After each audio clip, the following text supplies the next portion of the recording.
Welcome to Rock Solid, the Round Rock Business Leaders Podcast. Join your host, Bryan Eisenberg, as he explores the journeys of entrepreneurs and companies across Round Rock, Texas. From startups and nonprofits to large organizations, each guest shares their passion for doing business in this thriving community. Let's dive in. Hi, everybody. It's Bryan Eisenberg, and I'm joined today by Suzette Reynoso-Bivens, my friend from Tot Box Playhouse, as well as an ambassador with the Round Rock Chamber. Thank you for coming today. Thank you for having me. I'm really excited to learn more and to talk and to connect. You're so used to being on the other side of the camera. You have a lot of experience being on screen.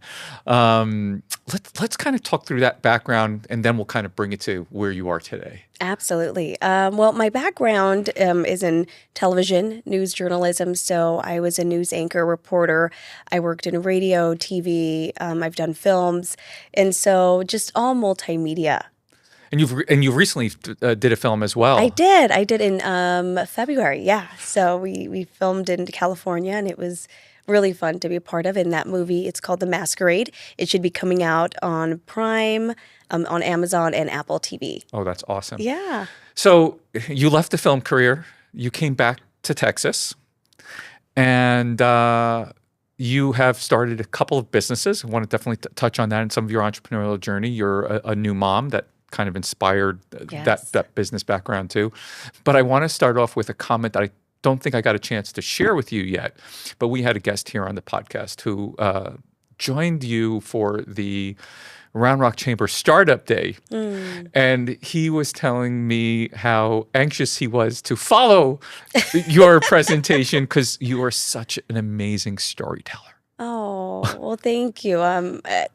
A big part of my journey now as a storyteller, as a journalist, is now owning my own story. And it was really hard at first because I was just used to telling other people's stories and just being the vessel for other people. And I really had to take some time to really think about what my story is. And once I really started to embrace that, I think that's where the magic happened. Yeah, I think, there were probably a few non-dry eyes in the audience when you shared the story about your dad and going through that and the loss. Just everything that inspired that journey. And then yesterday you shared a post about the fear of being an entrepreneur. Oh, yeah. I want to dig into those feelings and how you use them to, I guess, drive you every day for what you do. Yeah, I think as an entrepreneur and just in life, there are a lot of fears. And you just have to, how do you overcome them? How do you process them? And for me, it's tapping into my mindset, tapping into my experiences and my community that can help me get through some of those scary points or moments or transitions in life, which there are many. As we continue to evolve and grow as people, I think we do come face to face with a lot of fears. And it's interesting through looking at it through the lens of a mother and seeing my child's and what my daughter's fears are, like the boogie, like a monster or whatever. But the fear is fear. And so how do we give each other space, give each other love and compassion, and not only to others, but also to ourselves. And I guess that ties a big part into your storytelling because you mentioned earlier that vulnerability, where you opened up to your story. And this has been a discussion a number of my friends and I have been having online the last few days. My friend Amanda Russell, for example, she wrote the Influencer Code. And we see so many people playing vulnerable on social media, right, for the sake of being vulnerable. And I kind of equated it more to like, Superman, right? It's like he's got kryptonite, but he doesn't lead with the vulnerability. He leads with his courage. And so same thing, I think we've all got those vulnerabilities that make us who we are as human, but like you lead with a lot of courage. Oh, thank you. I don't think of myself that way, but thank you for saying that. I think I tap into a lot of who I feel are very courageous people in my past and kind of tap into their power and then they've inspired me to continue to move on, including my father, my late father, and grandparents, and my ancestors. Let's dig into the story about your father and how he's inspired you today. Oh my gosh. Well, my father is my hero, was and always will be. Just a little bit about that story, though, and how I am here in Texas and opened Tot Box Play Cafe. My father was an immigrant from Mexico, and in August of 2020, he fatally passed away after riding a horse. And before his passing, he told me he was training this new horse to give to his granddaughter. And I thought he was crazy because I wasn't pregnant at the time. And I was recently married, and I'm like, Dad, no. He's like, no, I saw my granddaughter, and I'm training this horse for her.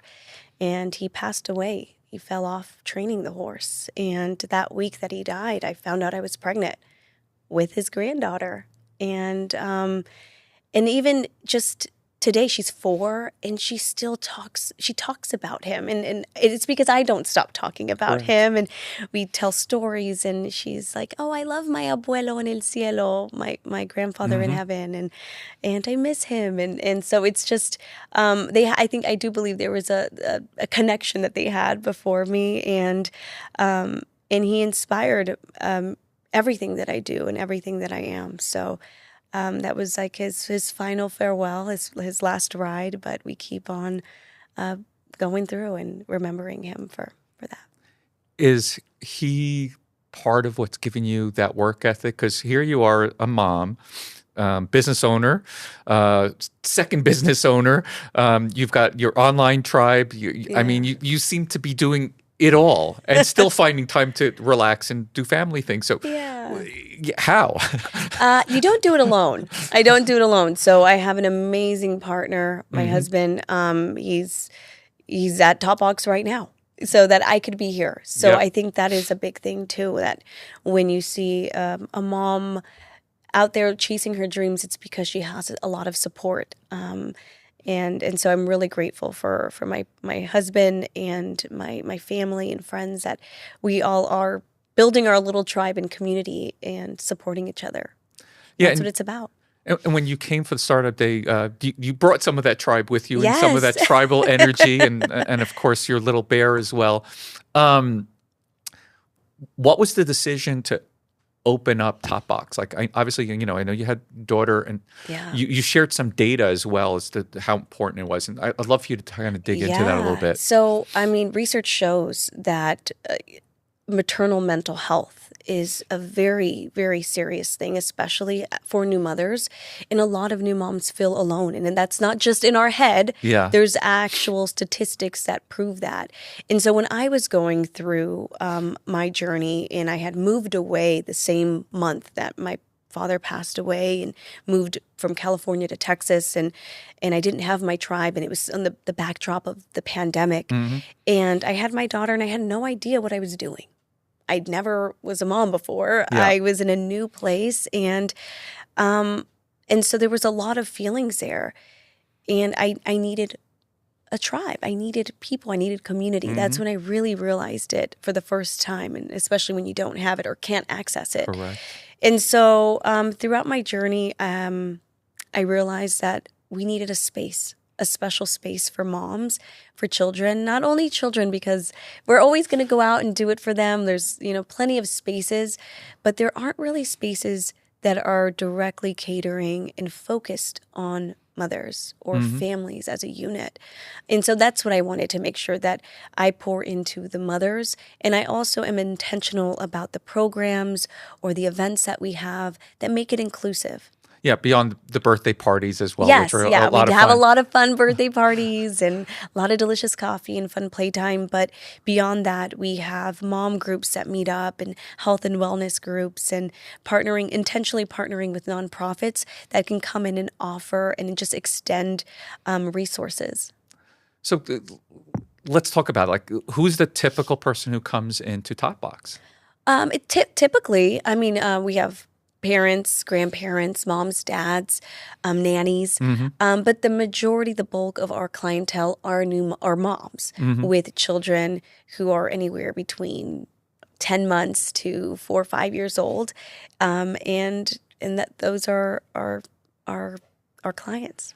And let's talk about what that session looks like for them, because Yeah. it's different than going to Park. the park or some of the other party gym type locations. Right. Yeah. I think our space is really designed with the littles in mind as well. It's not a huge play gym. It's a smaller, imaginative space. There are no screens, no technology. We really want children to imagine, and there's a lot of science that backs the power of play. And so we want to empower young children who that's their first time interacting with other kids their age, because they're not school aged. But they're there playing like they're firefighters or groceries at a little market or ice cream shop, and sliding down a slide into a ball pit. It's very magical.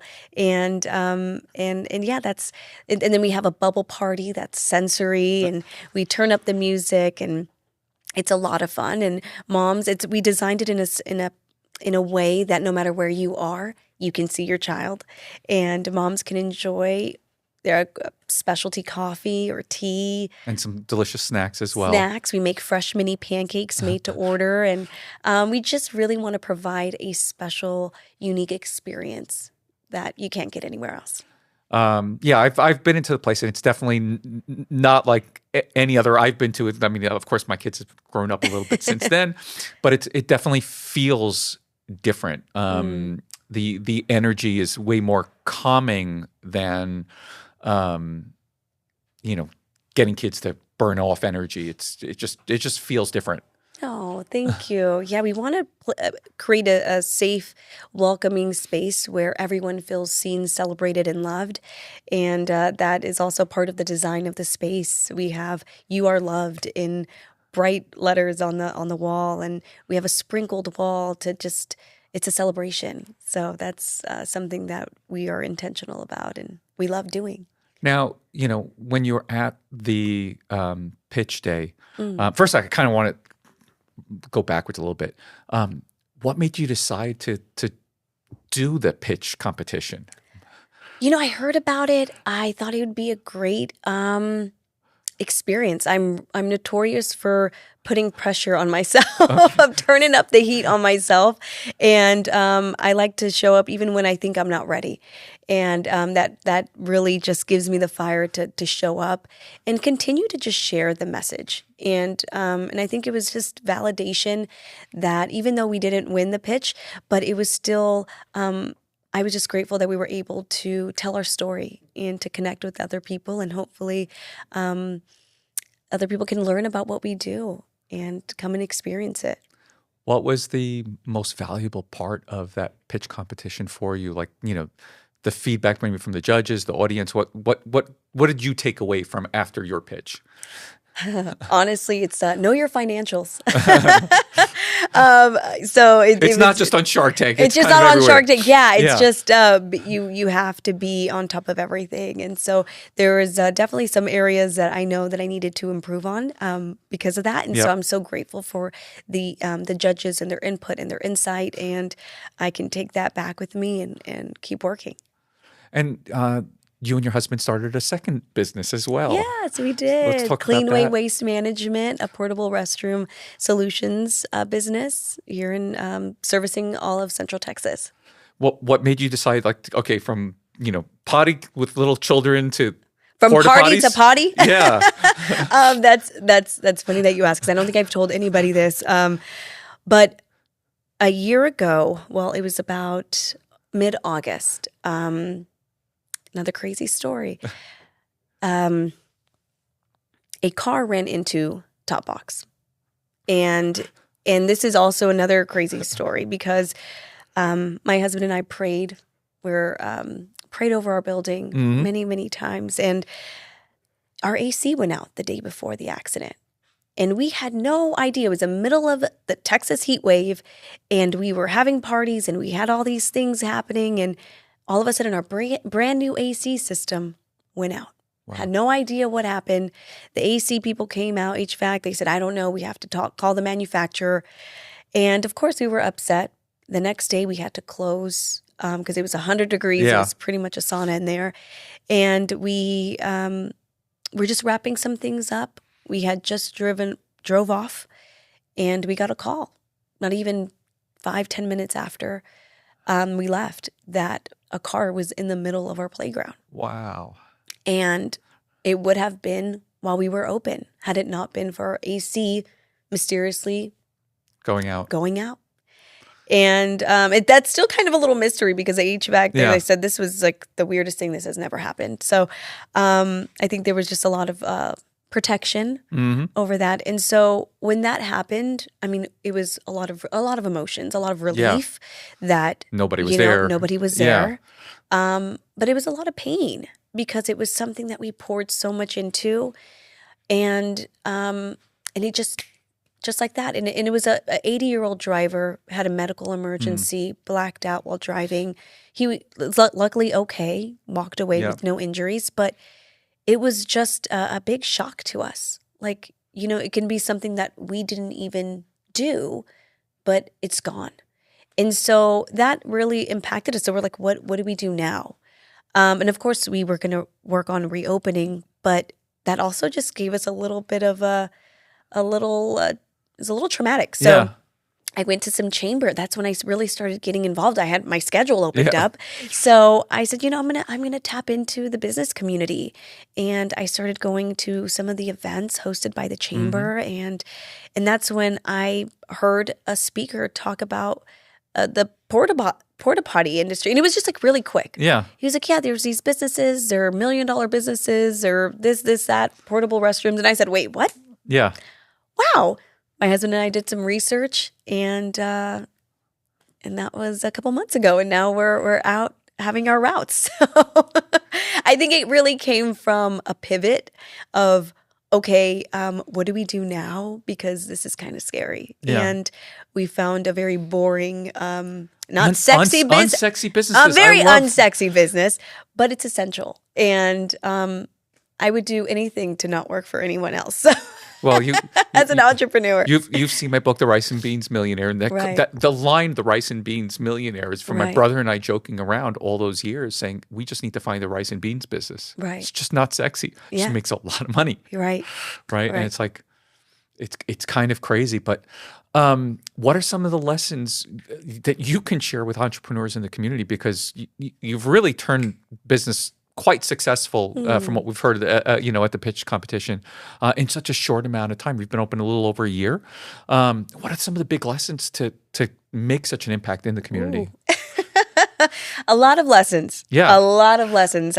We got a few minutes, so we're good. Yeah, a lot of lessons. But I think what really, I look back and I said, I can't believe we're here, because I had no idea what I was doing. Mm-hmm. But I think my journalistic background, I always ask questions. I'm so inquisitive. And so I know that I don't have all the answers. Yep. I'm well aware of that. But I know that the answers are out there. All I have to do is ask. And so it's just one question at a time. And that's the way we built our business, is asking that one question. And not only asking outward, but asking yourself too. Mm-hmm. Why are you doing it? And really aligning yourself and owning your story and owning those painful moments. And I think that's where also the magic happens. What was the biggest surprise answer you've gotten this year? I think anybody can be your teacher. And I think it's always remaining teachable. Yeah. So I learn every day from the kids that I'm around. Beautiful toddler. It's Tot Box. So we have littles that are taking their first steps, that are babbling their first words, that are interacting for the first time. And so it's just anybody can be your teacher. Those toddlers are all about curiosity. And I think that's what you just said. It's being constantly curious. Yes. And appreciate that curiosity. So, we know you've got your 4-year-old daughter, and your husband. When you're not at Tot Box and you're not doing the sanitation business, and you're not on social media, and you're not with your tribe, what do you kind of get to enjoy in the community?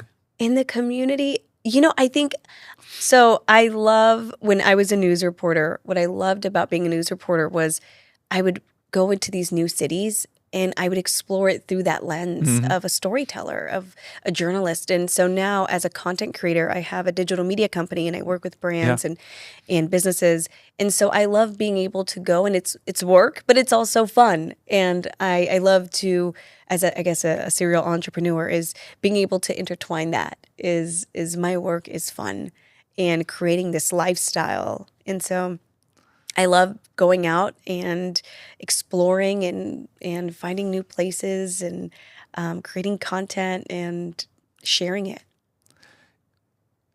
There are a lot of businesses, especially local business, who really struggle with putting out some content, right? Just to get to know people and getting other people to know them. Right. With all your experience behind the camera and obviously building your businesses here and using social media for the digital, for your business, the digital media business, but for other things as well, what's some advice you have for them going forward, just getting themselves out there? Consistency. It's don't think about it. You just got to do. Of course, I look back at, like, as a news reporter, my first college reel, like, cringe, right? Like, you're like, oh my gosh, my voice, my this, my, it's cringe. But you have to remain consistent. You just got to show up. Show up as yourself. Show up authentically, and you'll get better. You'll learn the tricks, the tips and tricks. You'll learn, lighting. Anybody can learn editing, but you got to show up and do that work. And I think that's the biggest thing, is just being consistent. This is the toddler lesson, basically, you're saying. Huh. Right? If you look back at the way toddlers first start walking, yes, it's pretty absolutely. awkward, right? But they have to keep getting up and keep walking, and they can eventually run. I love that you said that, right? Because that's exactly how I feel when seeing my daughter just taking those steps, and she's determined. And it doesn't matter how many times you fall. Yeah, and she could look back and she probably will cringe the way she used to move back as a little toddler. Oh, we watch those videos all the time, or the way that she spoke, or Right, but as we grow older and as we get better and better, we just refine what we're doing. We become more aware of what we're doing, and we just become better at it. Yeah, practice. Yeah. If people want to connect with you, if they have questions about being an entrepreneur in this community, where can they find you? Yeah, absolutely. I'm all over the internet. So you can find me either on totboxplaycafe.com or on our social media platforms, Suzette Reynoso on my social media platforms. So all of my I'm pretty much, you could, I think, even find my address on there. So yeah. But you can visit us at our physical location on Mays Street in downtown. And I'm going to wrap up with one last question, even though I usually like to end there. We know your husband is taking care of Tot Box. Yeah. He's also got some of his own cred and all of that. Yeah.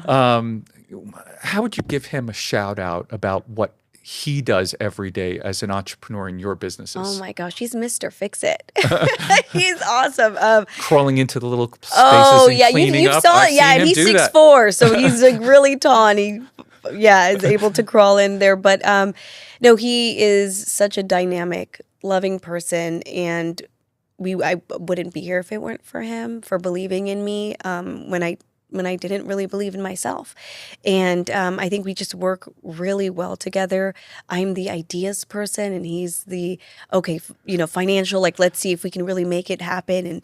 And just yesterday, he was just in there fixing everything with his little toolbox. And we're like, can you fix that? Can you change a light bulb? Can you do that? And he's just like running around, making sure everything is just running smoothly. So I'm sitting here doing this interview, but he's really also the guy behind the curtains, making it all happen. The wizard there. The wizard, for sure. And he's also a star of his own. Yeah. He's Steph Curry's body double, which is, incredible. And he does. So you just perked up Bill's ears on that one. Yes. Yeah. So he's done a lot of other films and TV, and has been working with the Warriors and Steph Curry for over 10 years. And it's been really great and amazing to see him grow in that role. Awesome. Thank you so much for your time today. Yeah, thank you so much for holding space for me. I appreciate it.